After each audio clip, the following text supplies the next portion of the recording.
저는 이 잘생긴 찐따남이란 말이 연애 시장을 기준으로 봤을 때 알파남이 될 수 없는 대부분의 베테랑들이 도달할 수 있는 마지노선, 절대값이라고 보거든요. 안녕하세요, 공달입니다.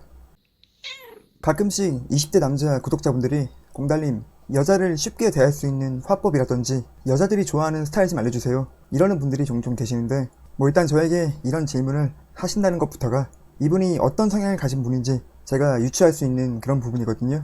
그래서 저는 그런 분들에게 잘생긴 찐따남이 되세요, 이렇게 말씀을 드려요.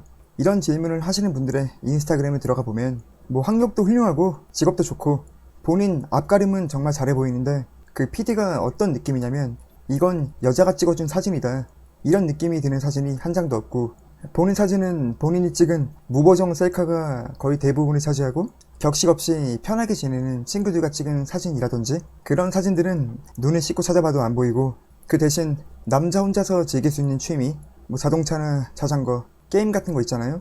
그런 관련된 사진들은 보이는데, 이런 걸 보면 이분들은, 아니 그냥 대부분의 성인이 돼버린 사람들은 20대 중반부터는 무슨 화술이나 성격을 바꾸어서 알파남이 돼야겠다, 그래서 여자를 많이 만나야겠다, 이런 생각은 하지 않는 게 좋겠더라고요. 요즘 뜨거운 감자죠. 알파남이냐 베타남이냐 이런 걸 구분짓는 남자의 성격은 이미 대부분 10대 때 어느 정도 형성이 되거든요.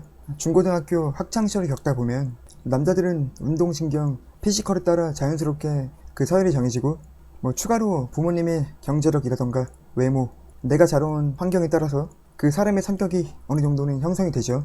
그리고 군대에 들어가서 남초 생활을 하다 보면 대부분 완성된다고 봐야 돼요. 그래서 20대 중반 이후에는 내 소심한 성격을 대범하게 바꿔야겠다, 이런 생각을 하는 것보단 다른 부분을 좀 더 매력있게 바꾸는 게 더 쉬운 길이라고 보거든요. 그래서 제가 그런 분들에게 추천해 드리는 게 잘생긴 찐따의 길이에요.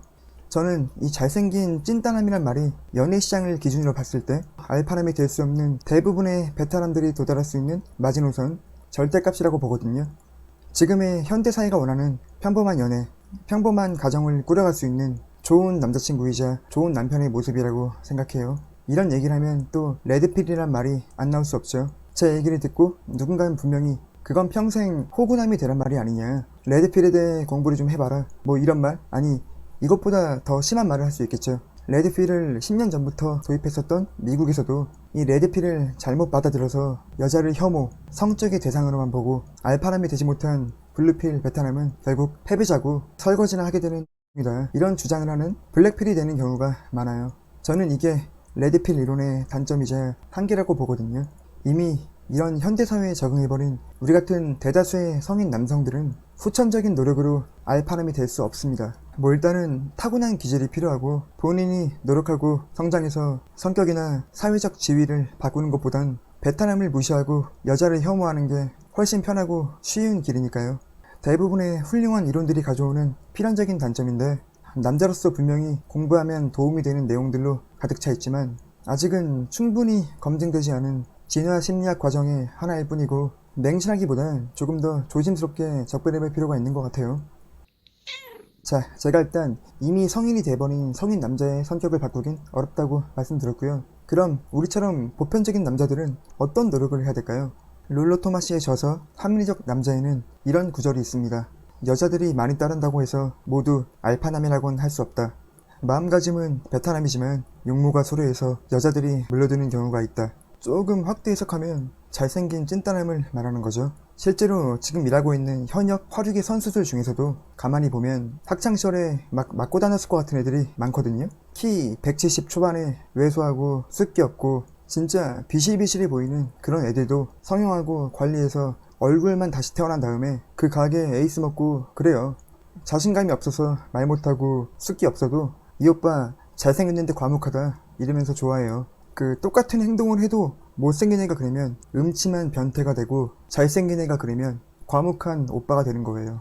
그리고 곰곰이 생각을 해보면 외모, 재능, 성격, 주변 환경 중에서 사실 가장 바꾸기 쉬운 게 외모거든요. 여러분들은 여러분들의 성격을 바꿀 수 있어요?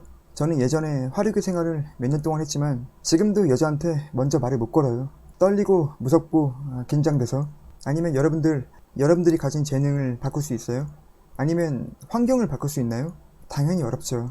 근데 겉으로 보이는 외형은 바꿀 수 있습니다. 체크무늬 카라티에 무릎 나온 청바진 버리고 그냥 깔끔한 무지티나 셔츠에 복숭아뼈 중간까지 재단한 슬랙스만 입어도 훨씬 세련돼 보이고, 저 같은 여자들이 극혐하는 장발머리 말고 여자들이 보편적으로 좋아하는 깔끔한 댄디펌, 잘 모르면 그냥 하루만 시간 내서 바버샵 같은 데 가면 그냥 알아서 내 얼굴형에 제일 잘 맞는 머리 스타일을 해줍니다. 결국 가장 중요한 건 얼굴인데 6개월에 한 번씩만 피부과에 가서 보톡스를 맞고 슈링크 리프팅 같은 걸 받으세요.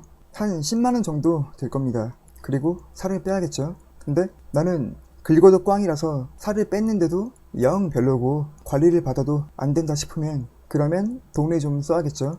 성형외과에 가서 그냥 상담 한번 받아봐요. 근데 여기서 뭐 나는 성형으로 존잘남이 되겠다 이런 욕심을 부리면 안 돼요. 그냥 내 컴플렉스만 줄일 수 있는 딱 그 정도. 뭐 제발 욕심 부린다고 막 코만 4번 5번 하면서 재수술 받고 부작용으로 인생 망치지 말고 정말 실력 있는 병원에 찾아가서 딱 한 번만 해요. 저 같은 경우는 12년 전에 콧볼 축소술을 했고 지금도 만족하고 있습니다.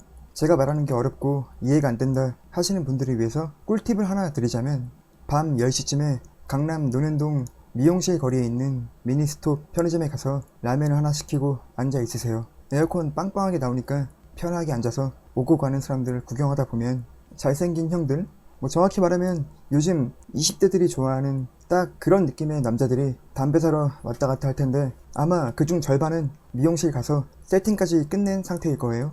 그분들 중에 나랑 비슷한 체형, 비슷한 얼굴형을 가진 사람들을 찾아서 머리는 어떻게 세팅했는지, 어떤 옷을 입고 있는지를 잘 살펴보세요.